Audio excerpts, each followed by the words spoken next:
Qu'est-ce qui fait que tu n'aimes pas vraiment ton corps?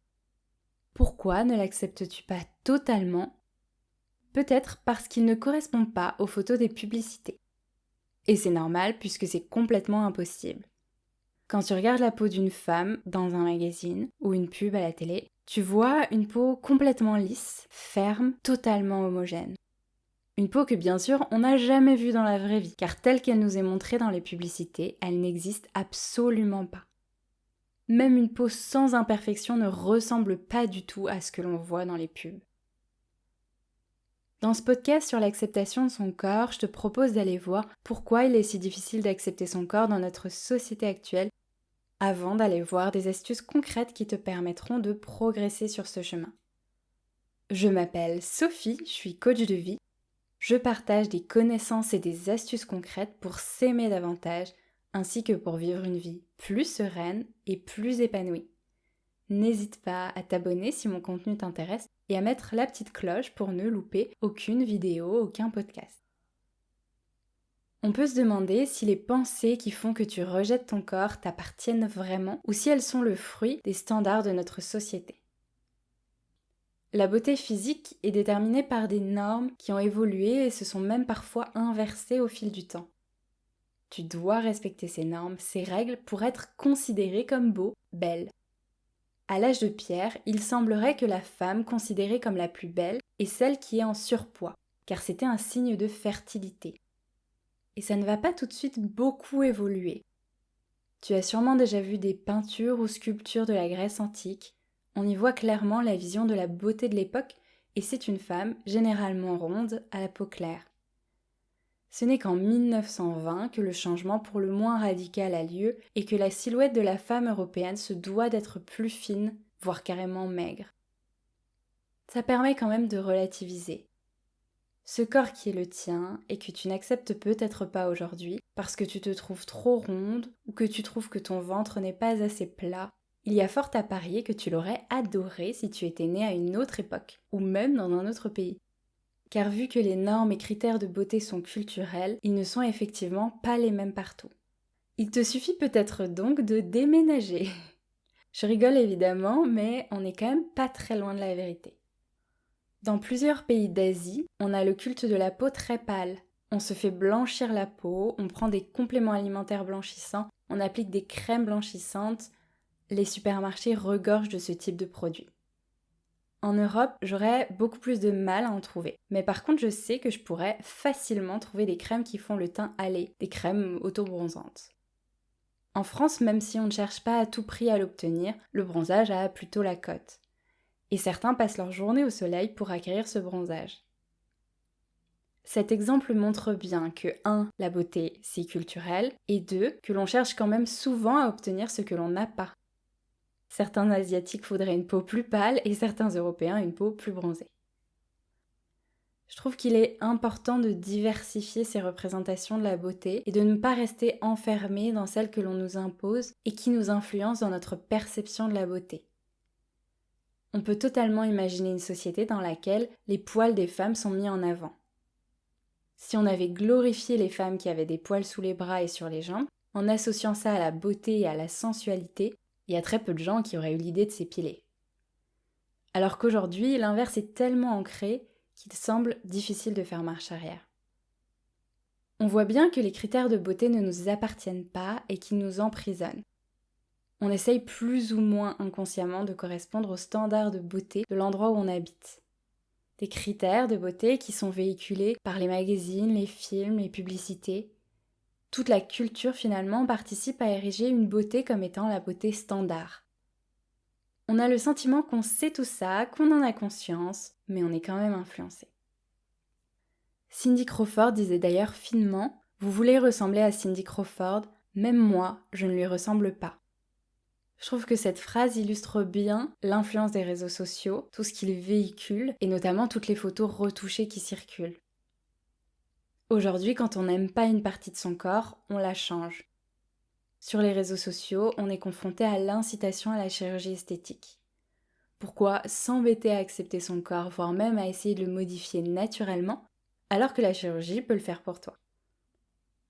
La chirurgie devient alors la façon de gommer tous ces complexes, ceux préexistants et ceux qui ont émergé plus récemment sous l'influence des réseaux sociaux. Parfois on change une partie de son corps qui ne semble pas correspondre au canon de beauté alors que l'on n'avait même pas initialement de complexe. Au-delà de la chirurgie, il y a évidemment tous les filtres que l'on peut mettre sur les réseaux sociaux et qui nous montrent là encore une version lissée de notre peau, un teint amélioré voire même un faux maquillage. Il y a également les logiciels de retouche comme le fameux Photoshop. Assez logiquement, changer tout ce qui nous dérange en quelques clics n'aide pas à l'acceptation de son corps. Il peut être plus difficile de s'apprécier sans filtre, sans maquillage devant le miroir quand on a été habitué à voir une toute autre image de soi à travers les réseaux sociaux. En plus, une retouche bien faite va également influencer les gens qui la verront. À force de voir des photos de corps parfaits, c'est-à-dire parfaitement dans la norme, parfaitement retouchés donc, on peut avoir le sentiment d'avoir un corps particulièrement difforme, d'être par exemple la seule à avoir autant de vergetures, de cicatrices. Bien sûr, je voudrais nuancer mon propos. Il y a évidemment des gens qui essayent de se montrer au naturel sur les réseaux sociaux. Du point de vue des publicités, on voit aussi un changement qui est très récent, notamment grâce au mouvement body positive. Certaines marques mettent de plus en plus en avant des femmes avec des morphologies différentes, la cellulite, des vergetures, des cicatrices. C'est bien plus représentatif et surtout pas photoshopé. On note donc une certaine évolution et je voulais quand même la souligner. Pourtant, dans l'inconscient collectif, les critères de beauté semblent être toujours les mêmes. Certains corps, certaines caractéristiques physiques semblent toujours plus valorisées que d'autres. La première chose pour accepter son corps est donc de se détacher de celui, réel ou non, des autres. Une photo ne sera toujours qu'un point de vue d'un corps, un certain angle, une certaine luminosité, un moment de la journée. De plus, il est aujourd'hui de plus en plus difficile de voir si la photo a été retouchée tant le travail peut être subtil. N'hésite pas à te désabonner des comptes et à te distancer de tous les contenus qui te font te sentir pas assez bien, pas assez ceci, pas assez cela. C'est vraiment écouter son ressenti. Parfois, on peut se sentir mal à l'aise face à un compte qui prône le body positive. Le maître mot, c'est de s'écouter. Dans tous les cas, la comparaison n'a pas d'intérêt.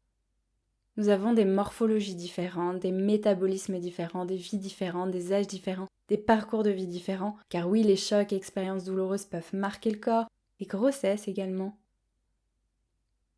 Si tu détestes ton corps et qu'à ce stade tu fais tout pour l'éviter, tu peux déjà te reconnecter à lui par le toucher. Commence par te faire masser, mais surtout par te masser. Se mettre de l'huile, de la crème. Déjà une petite caresse sur ton bras permet d'amorcer la reconnexion et de te familiariser avec ton corps. Ensuite, tu peux remercier ton corps. Que tu le trouves beau ou pas, trop gros, trop mince, trop tordu, pas assez ferme, pas assez ceci, trop cela, ton corps est super utile. Et ça, c'est indéniable. Il te permet de te déplacer. Il fait plein de choses tout seul, comme respirer bien sûr, mais pas que. Il s'autorégule, cicatrise, se bat contre les maladies. Il te permet de ressentir et notamment du plaisir puisqu'il te permet d'avoir une vie sexuelle. Bref, la liste est longue. On est tellement habitué à ce que notre corps fonctionne qu'on oublie de le remercier. On oublie de lui dire merci pour toutes ces choses qu'il fait au quotidien. Gratitude pour ton corps, c'est vraiment l'exercice que je te propose. Je pense que ça aide beaucoup dans l'acceptation de son corps. Tu peux évidemment le faire à voix haute ou carrément faire une liste écrite de tout ce qu'il te permet de faire. Et d'ailleurs, si tu rejettes une partie de ton corps en particulier, tu peux faire des recherches sur tout ce que cette partie précisément te permet de faire, ce qui se passe en interne. Ça peut t'aider à davantage l'accepter. Rien que pour ça, pour tout ce que ton corps fait pour toi, pour tout ce qu'il te permet de faire, tu pourrais le chérir et en prendre soin. Si tu as regardé ma vidéo précédente, tu as peut-être mis en place quelque chose pour prendre soin de ton corps ce mois-ci. Ou peut-être pas, et c'est ok. Mais il n'est surtout pas trop tard et jamais trop tard pour le faire. Finalement, prendre soin de ton corps physiquement, lui donner de l'amour, va vraiment t'aider à avoir un meilleur rapport à ton corps. Et l'acceptation va en découler. Si tu souhaites aller plus loin, tu peux aller voir et souligner tout ce que tu aimes déjà dans ton corps. Et ça peut être tes genoux, tes cils, tes sourcils. On pense souvent aux mêmes parties du corps, comme les cheveux ou les yeux. Mais je peux très bien me dire que j'ai de beaux coudes, ou qu'en tout cas, je n'ai rien à leur reprocher. Tu peux commencer par essayer de trouver au moins 3 choses que tu aimes dans ton corps. Ça peut être des parties de ton corps, bien sûr, mais aussi ton sourire, le grain de ta peau, tes taches de rousseur, la cambrure de ton dos. Et si l'exercice n'est pas facile, tu peux aussi demander de l'aide à un proche bienveillant.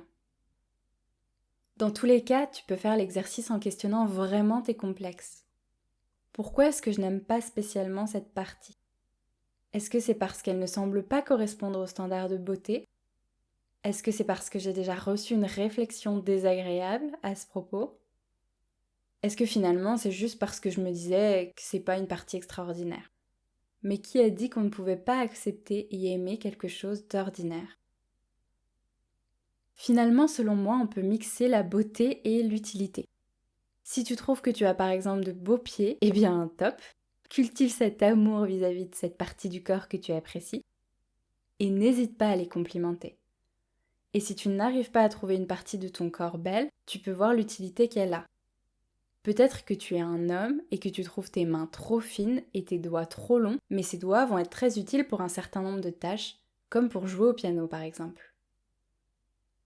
C'est aussi important de prendre conscience qu'on est particulièrement critique vis-à-vis de soi, qu'on se trouve plein de défauts qu'on est le seul à avoir remarqués, et que l'on se regarde un peu sous le prisme d'un miroir déformant qui accentue nos soi-disant imperfections.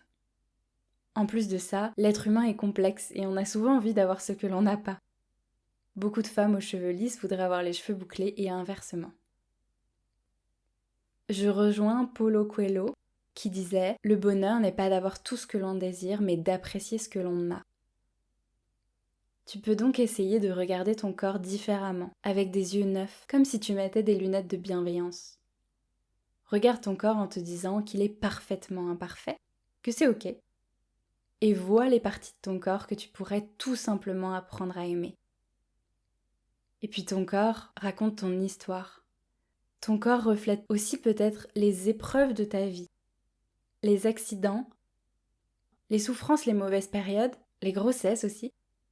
Et finalement, il peut vraiment nous aider à nous rappeler qu'on est encore là, encore debout, malgré tout ce que l'on a traversé. Il y a vraiment de quoi être fier de son corps, de son unicité. Bien sûr, ça ne t'empêche pas de faire du sport ou de manger plus sainement pour que ton corps soit plus en forme ou juste plus à ton goût.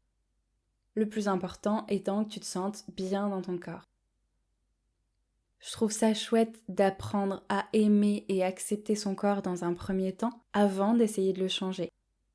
Mais évidemment, c'est ok de vouloir le changer. Pour certains, le changement de cette partie du corps est une nécessité. Changement grâce à l'alimentation, au sport, à base de chirurgie, etc. Je ne souhaite évidemment pas diaboliser la chirurgie de manière générale. Il y a d'ailleurs des cas dans lesquels elle est presque indispensable et apporte vraiment un mieux-être à la personne. Quand on voit à quel point notre rapport au corps peut être souffrant et l'acceptation peut être longue et difficile, je voulais rappeler l'impact du compliment. Souvent, on pense quelque chose de positif sur le corps de quelqu'un, sur son apparence ou encore sur sa tenue, et on n'ose pas vraiment lui exprimer. Un compliment sincère et authentique peut vraiment faire beaucoup de bien. Alors n'hésite surtout pas à exprimer ce que tu ressens de positif. Tu vas peut-être faire un compliment sur une partie du corps d'une personne qui a justement un complexe dessus. Ça peut vraiment l'aider à commencer à changer de perspective. Finalement, quand je parle d'acceptation, c'est poser une acceptation générale. L'acceptation est liée à la bienveillance. J'accepte ce corps et je décide de voir la beauté qu'il y a en lui. Parce qu'évidemment, il y a de la beauté partout pour qui cherche à la voir. Katharina Amazetti disait « La beauté est là où on veut bien la voir ».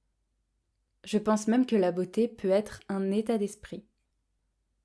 Et pour finir, je voudrais dire que l'acceptation de son corps, c'est évidemment un cheminement.